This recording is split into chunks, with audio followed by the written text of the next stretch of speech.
Special and she reckless. Baby, you're my bestest friend. Yeah, she my bestie. My love for you is endless. Nobody else can end it. And when I get the money back, then baby girl, you can spend it. And everything is alright. I like how you doing alright, alright. Like how you think alright. Always on top, oh yeah, oh yeah. Like how you do it alright. Everything good, alright, alright. Like how you think alright. Always on top, alright, oh yeah. I wanna know it tonight. I wanna be the one to surprise you.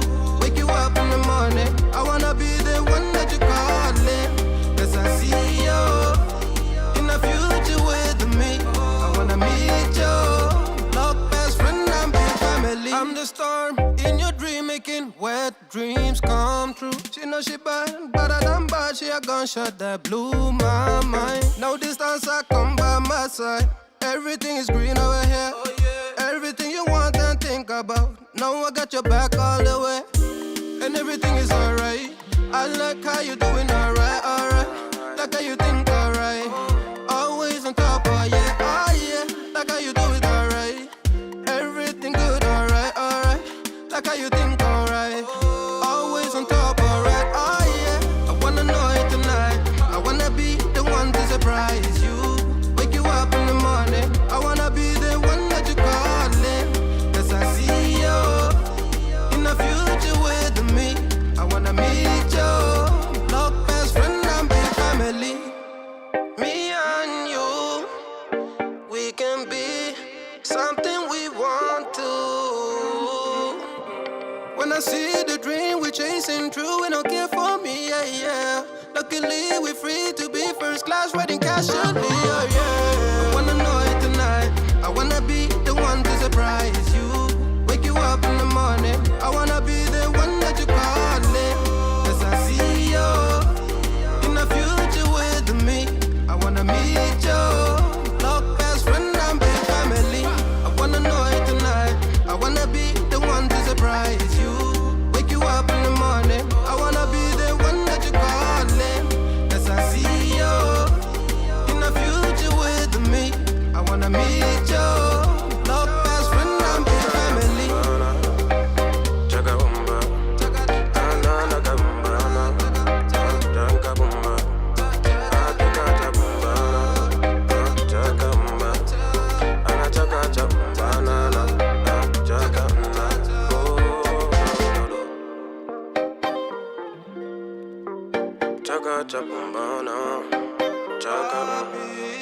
Anything that you do now, everything that you do, everything that you do now.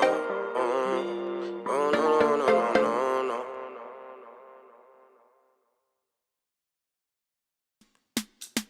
She's special and she reckless. Baby, you're my bestest friend. Yeah, she my bestie. My love for you is endless. Nobody else can end it. And when I get the money back, then baby girl, you can spend it. And everything is alright. I like how you doing alright, alright. Like how you think alright. Always on top, oh yeah, oh yeah. Like how you do it alright.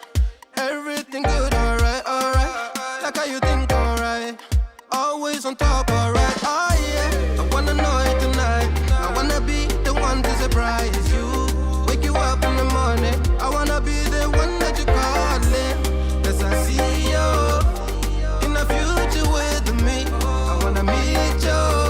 Love best friend and big family. I'm the storm in your dream, making wet dreams come true. She know she bad, but I don't bad. She a gunshot that blew my mind. No distance, I come by my side. Everything is green over here. Everything you want and think about. Now I got your back all the way. And everything is alright. I like how you doing alright, alright. Like how you think alright. Always on top, oh yeah, oh yeah. Like how you do it alright. Everything good, alright, alright. Like how you think alright. Always on top, alright, oh yeah. I wanna know it tonight. I wanna be the one to surprise you. Wake you up in the morning. I wanna be the one that you calling. Cause I see you in the future with me. I wanna meet you. Love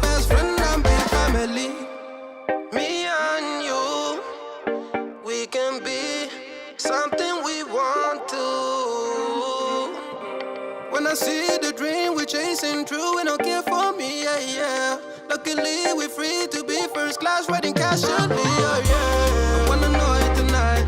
I wanna be the one to surprise you. Wake you up in the morning. I wanna be the one that you call it.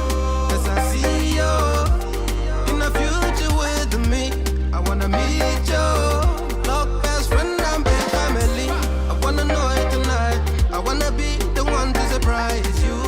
Wake you up in the morning. I wanna be the one that you call it. 'Cause I see you in the future with me. I wanna meet you. Look, best friend and big family.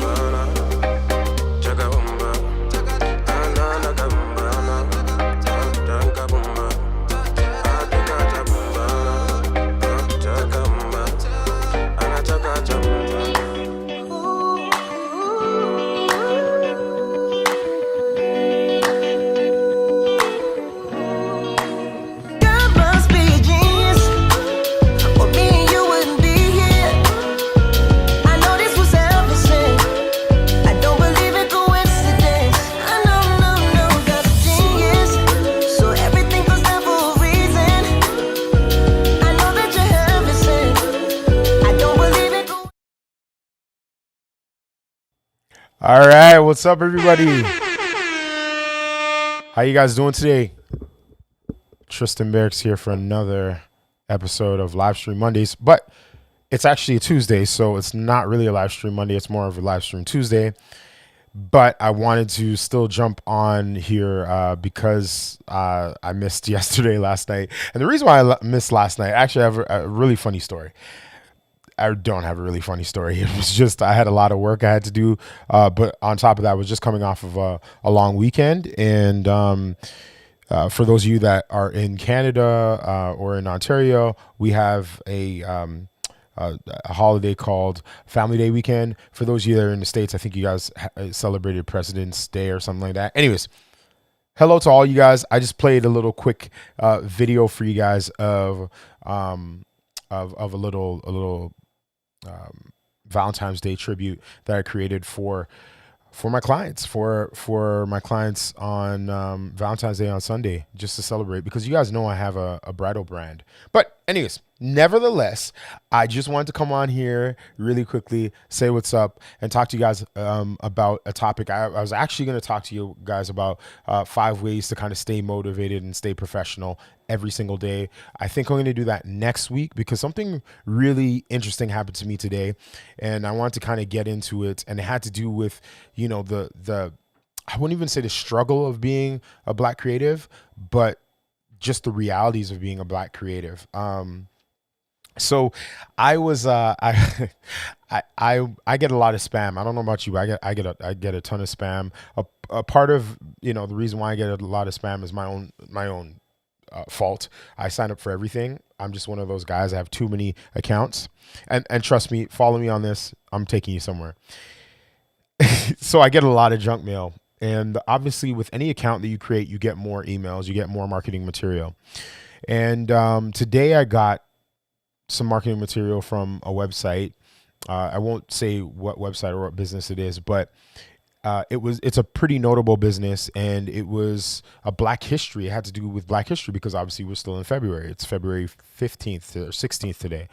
And I was really intrigued by the email because generally speaking, this particular brand never really does stuff around Black history or Black people or anything like that, right? But they're a good brand, solid brand. I support them. I buy from them. They're great.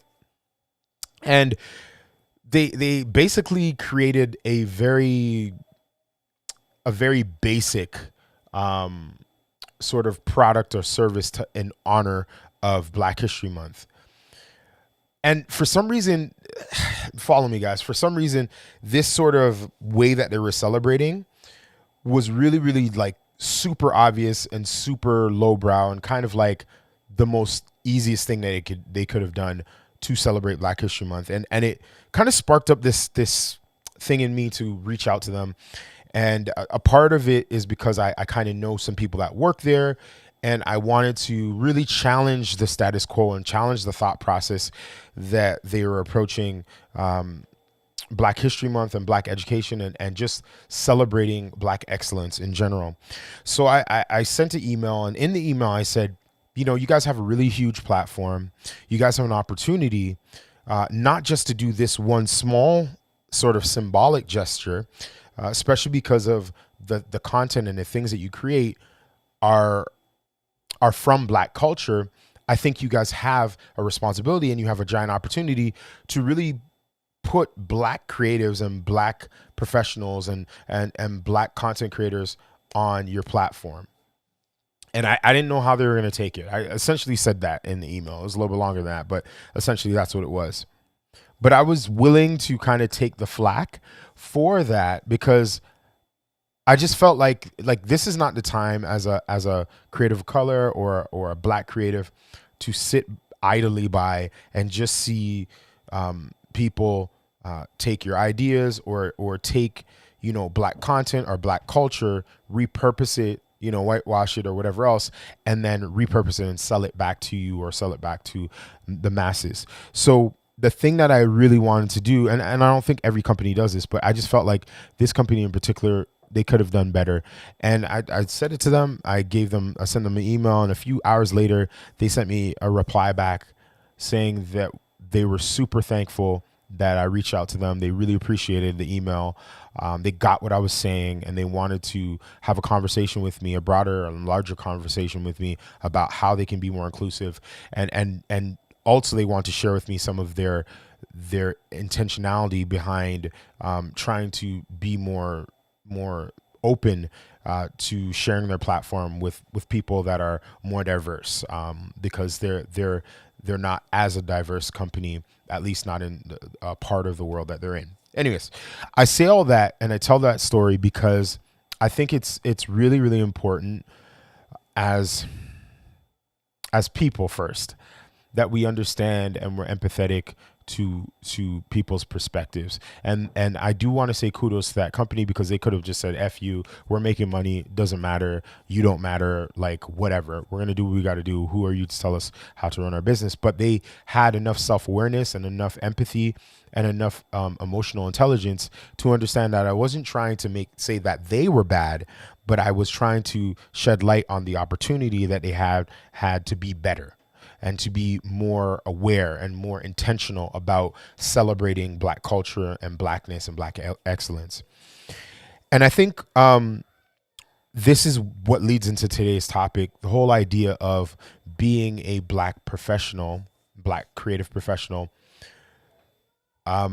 We don't necessarily, and I'm going to talk in generalities. Obviously, if you specifically don't feel that way, you can always type in the chat box what you think and what you feel, you know, your thoughts are. That's fine. I welcome questions, and I welcome people that don't think like me and don't see the world like me. That's cool.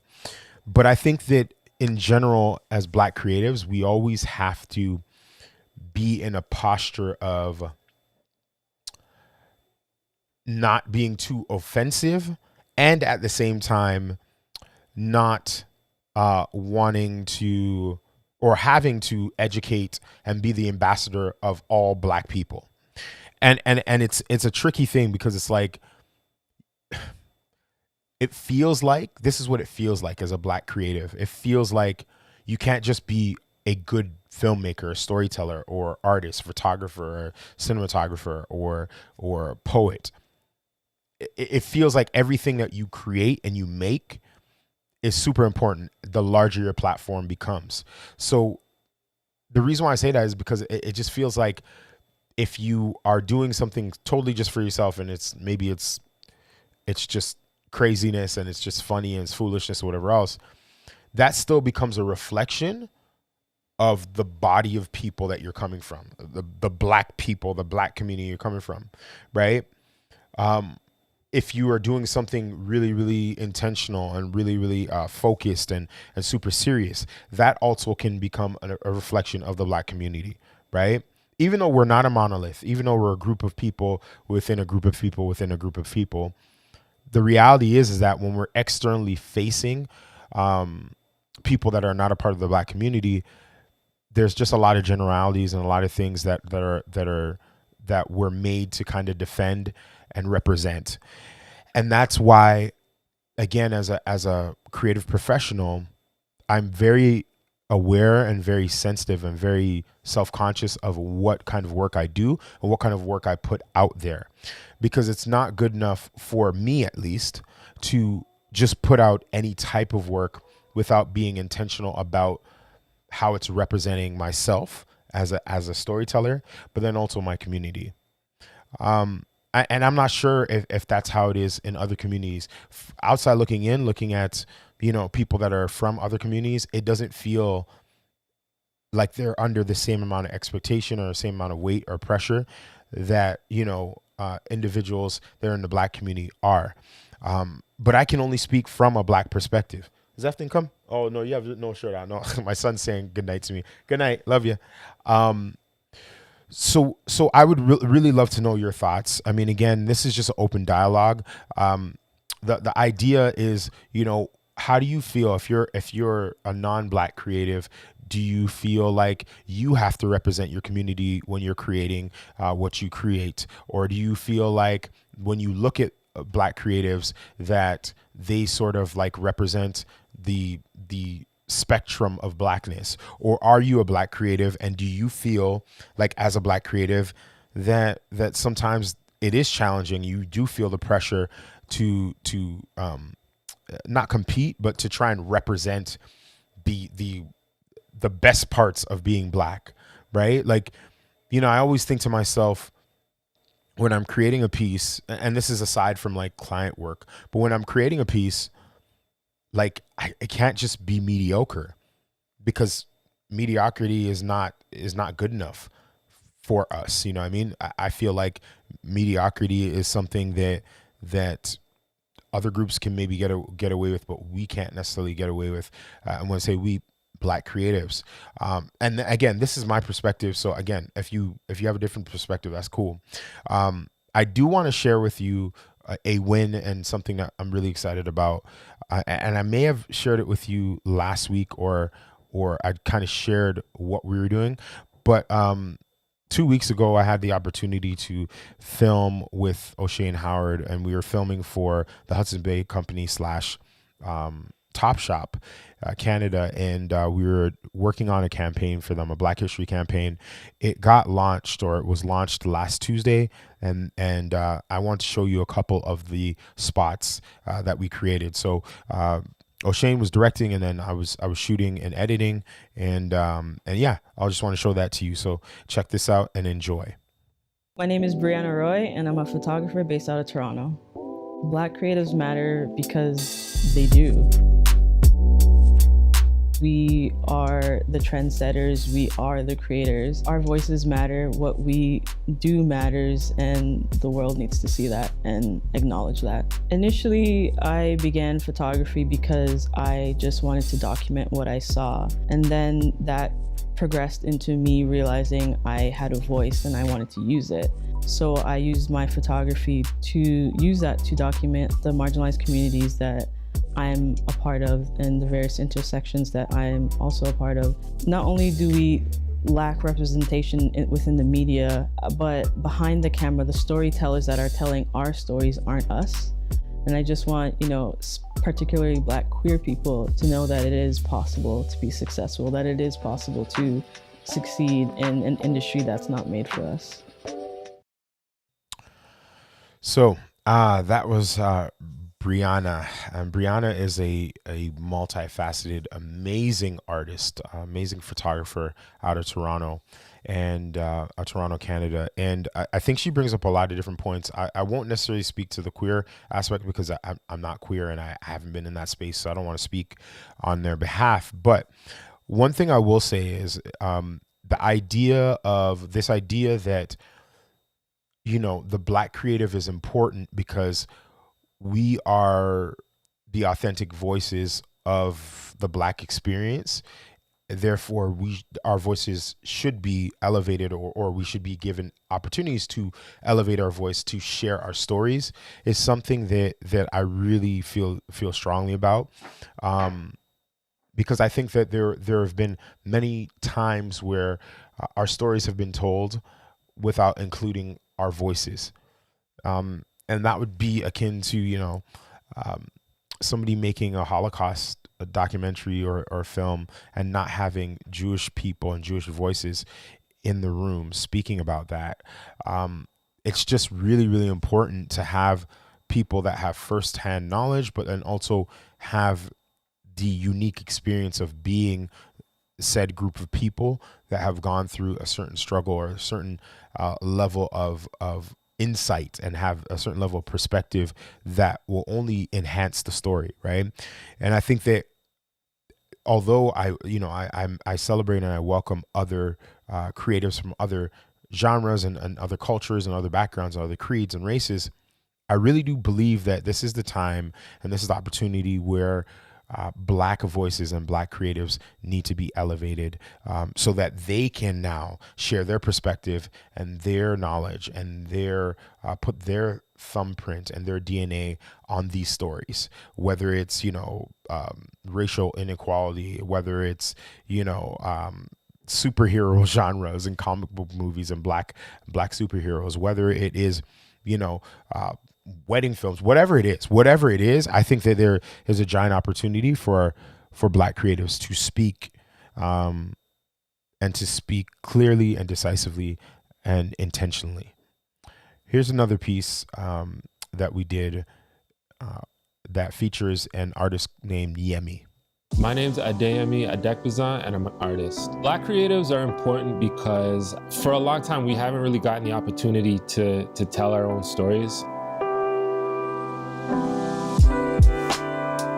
Pan-Africanism is just like a really important part of my work overall. It's a way to acknowledge and celebrate the diversity within Blackness, but at the same time, like, allow us to find a unity within it. Black history is how we build wealth. So much of our history has been, altered or erased, and I think that's one of the biggest barriers we face. The legacy that I want to leave behind as a Black artist is to really just encourage people to tell stories in their own way. One thing that's really important to me in my work is to try to portray Blackness in a way that's not necessarily tied to any stereotypes, and I would love to see more artists do the same thing. So Yemi's dope. Yeah, Yemi does illustration. So he does like photography and illustrations, but his real passion is illustrations. And he is a Black artist. I believe he's East African. I'm not exactly sure which particular country he's from, but one of the things that I love about his pieces, the elements that I love about his pieces is the fact that he has the ability to infuse Afrofuturism. And what Afrofuturism is like, it's not just what was, but it's what could be, and the potential of what could be. So when he's creating imagery and he's creating his artwork, he's looking at it from the standpoint of, I want to tell a story about where my people are and where my people can be. And the thing that's powerful is that there's space for him, right? But he also, there's parts in his interview I wasn't able to actually include because of the timing. But I think I'm going to do a longer version of these films, these sort of short vignettes, because of the fact that they say some really interesting things. One of the things that Yemi said was his biggest challenge is, as a Black artist, is actually getting opportunities to showcase his work on a larger scale, getting the support needed. Now, he said that, being in a digital and global economy now, it's been a little bit easier because people can recognize and reach out to him anywhere in the world. But he says, like, being in Toronto and Canada, it still is that sort of struggling artist vibe at times, because people just don't know who you are. And because we don't necessarily celebrate Black history and Black stories as a part of the broader context of Canadian history and Canada's story. And for those of you that don't know, Canada, before Confederation, before Canada was actually formed, there were Black people that were living on the land, that were tilling the land, that were working with the First Nation people. So there's a rich history of Black people that lived in Canada before Canada was actually a nation state, right? So all of those sort of things, because we haven't really fully embraced that as Canadians yet, there's a large opportunity for us as Black storytellers, as Black creatives, to tell those stories and to reimagine what Canadian history can be. And the fact that it's not just, you know, one night of the year or 1 month of the year. It's really like Canadian history and Black history are together. And it's not just Black American history. It's Black. It's like, it's the Canadian experience. You can't tell the Canadian history and Canadian experience without the Black experience. That's essentially what I'm trying to say. Thank you for the like. I really appreciate it. Let me know your thoughts, though. We're just talking about being Black creatives. What does that mean? How do you feel about that? If you're not a Black creative, do you have questions for me? Do you agree with me? Do you disagree with me? One of the couple of the points I was just sharing was just the idea that, you know, again, as Black creatives, we don't always have the luxury of just being able to just make dope art. We have to kind of make dope art with a meaning, with a message. And sometimes it becomes weighty and there's a lot of responsibility because we're forward facing or outward facing to the public. And a lot of times we become the representation of our whole community. And that can become problematic at times. But we as creatives, we kind of embrace that because we realize that too much is given, much is required, right? But I would love to know your thoughts. I'd love to know your thoughts. I'd love to know your thoughts. So let me know, chime in. Let me just check the comment section here. Okay, cool. Let me know your thoughts.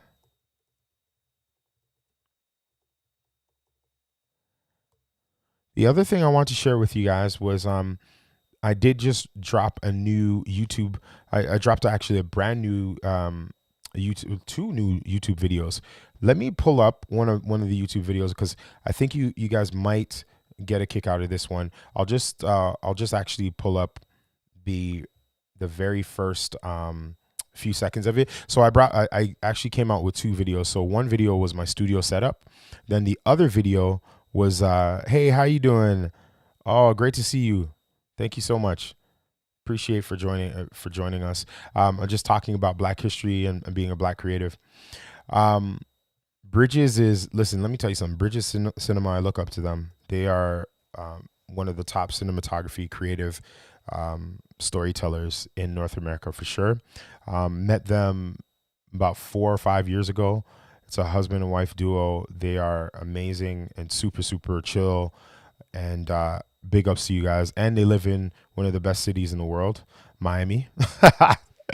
I wish I lived in Miami, South Florida. Yes, please. But I don't. That being said, I just wanted to jump over here and I'm gonna play this little clip for you of a new video that I made. So I'm just gonna switch over to my desktop here. Let me know if you can see the desktop here. Perfect. I'm going to go to my studio setup so you guys can see this a little bit more. I'm super excited to be with you. Hey, what's up everybody? It's your boy Tristan Barracks here, the digital storyteller, and I'm super excited to be with you once again for another episode of Cinecut. But this episode is very special to me because it is the moment of truth. Drum roll, please. My studio setup. I'm going to be showing you everything about it. Are you ready? I'm ready. Let's go. Woo!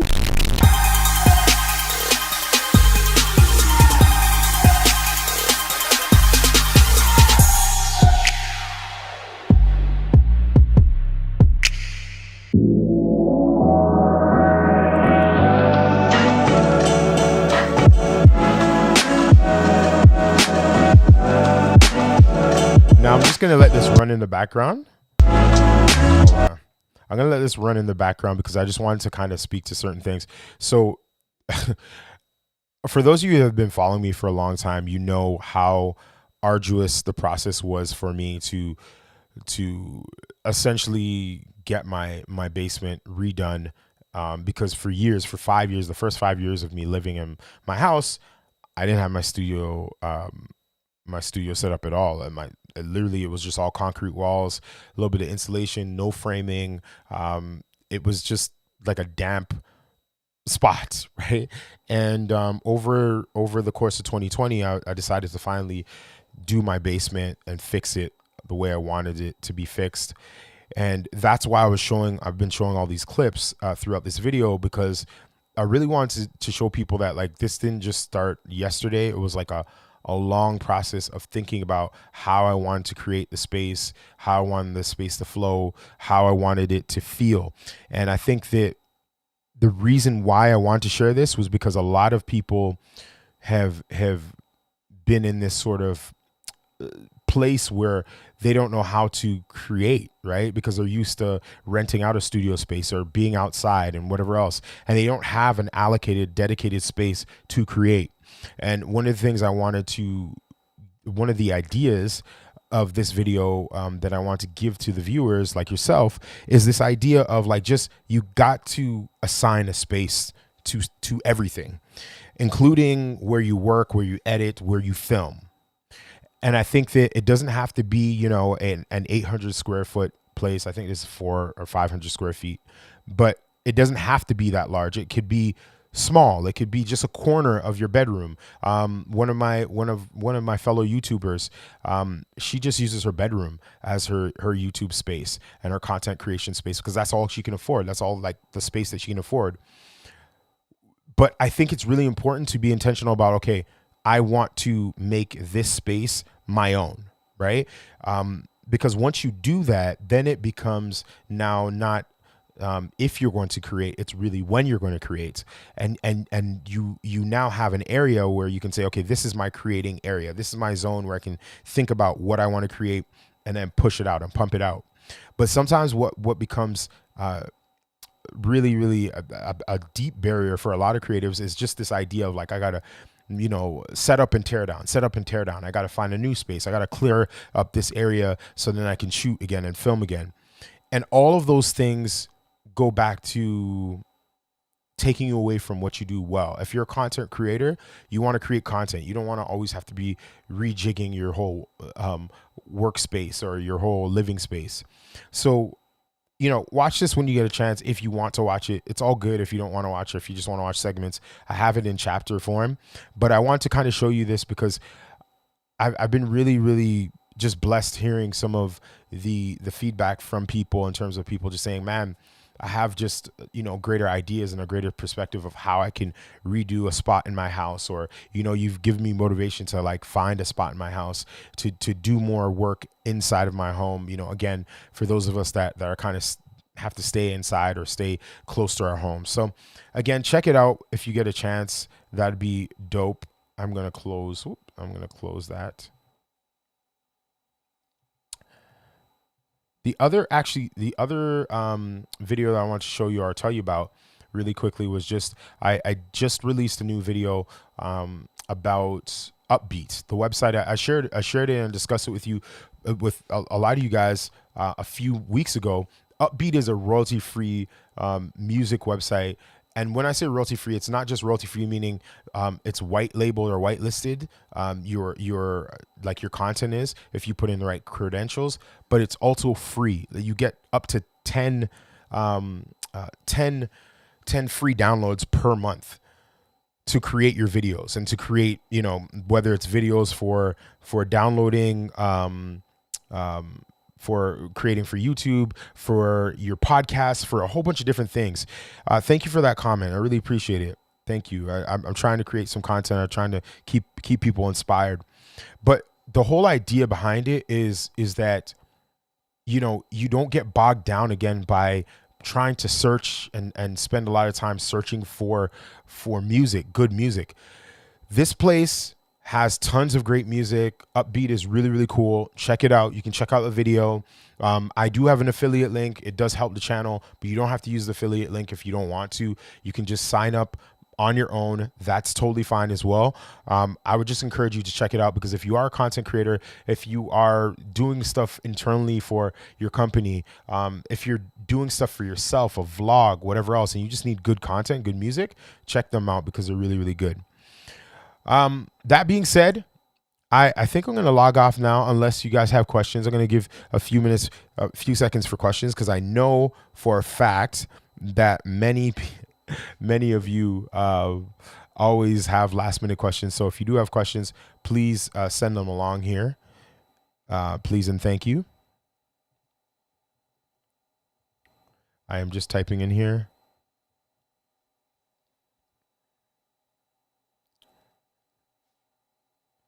Yes, it is always the greatest challenge. It's always the greatest challenge finding good music. And I think for myself, one of the things I like to do is diversify the memberships I have. But when I find good websites that kind of have a plethora of different things, then I usually stick with them and I'll spend the money on them. You know, just really quickly, like in my opinion, you know, Epidemic Sound is really good. Music Vine is phenomenal. Music Vine is actually the parent company to Uppbeat. They're really, really great. So if you're looking for any of that sort of content, you can always check it out on my channel, or you can check it out directly on the website of those individuals. Let me know if you have any questions, and I will answer those questions for you before we go. Let me just jump over here to the comment section here. Okay, perfect. I'm going to share with you guys one more video, and then we'll call it a day or a night or something. Let me throw this in here and you guys enjoy this here.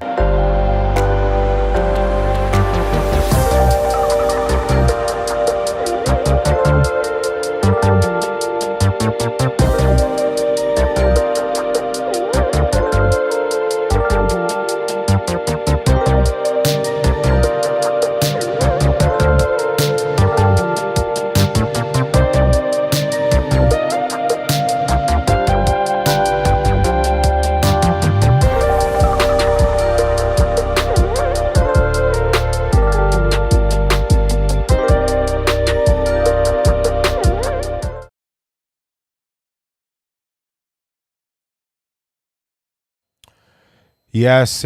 So that was another clip from that campaign that we did with Top Shop Canada and the Hudson's Bay Company. I got a question from Bridges Cinema. How are things? How's Canada doing in regards to restrictions? Canada is doing really not well, to be honest with you. What's happening right now is like restrictions from the standpoint of like I guess from a province level, so you'd call it a state level, things are kind of starting to open up. But from a federal level, from a country level, it's not really opening up. They're actually deterring people from traveling, which is unfortunate, and it definitely severely affects those people like myself and others who travel for work abroad in the West Indies, all over the place. So what's happening right now is that we can't travel to the West Indies, we can't travel to Mexico, and we have limited travel to the United States. And if we do travel anywhere, then what's going to happen is when we return, actually when we leave, we have to pay $200 for a test to get on the plane. When we come back, we got to pay $200 or whatever the cost is for a test to get on the plane. And then when we land in Canada, we have to pay up to $2,000 to stay in a hotel for 3 days or more to get tested to make sure we don't have coronavirus. And then after that, we still have to quarantine for another 14 days or 11 days, something like that. So you can see how that potentially can really change the dynamics of individuals like myself that travel a lot. Those margins, like, we can't be spending $2,000, $3,000 per traveling assignment. So right now we're kind of just sitting down doing more virtual work, digital work. I'm doing a lot more YouTube content, as well as I have clients here that need normal content, like educational content, things of that nature. So that's what we're doing. And even with weddings, we're still trying to figure out what kind of restrictions we're going to have for weddings this summer. But we're taking it one step at a time. I hope you guys are doing well in Florida. I know that Florida was pretty intense when it came to some of the cases, but I think things have changed a little bit for you guys, but you can let me know. I would love to be in Florida right now, actually. Anyways, guys, listen, if you do have any other questions, or if you're watching this on the replay, please just type in replay. You can definitely check out more videos and more video content on my channel. If you do have questions, you can just comment below and I'll answer back within, a couple hours or so. Okay. And if you are interested in joining me on a conversation for upcoming Livestream Mondays, just hit me up via Instagram, Twitter, or or just typing in hello@tristanbarracks.com. That's hello@tristanbarracks.com. You can email me there, and we'll have a chat, and we'll see, you know, how we can slot you in and have a little quick conversation about what you do, where you're from, and showcase you to the platform and to those that are creative storytellers as well. Anyways, this was just a quick one, a quick little live stream Monday on a Tuesday. I hope you enjoyed yourself, and I hope that you guys stay safe and stay blessed. All right. Talk to you guys later. Peace.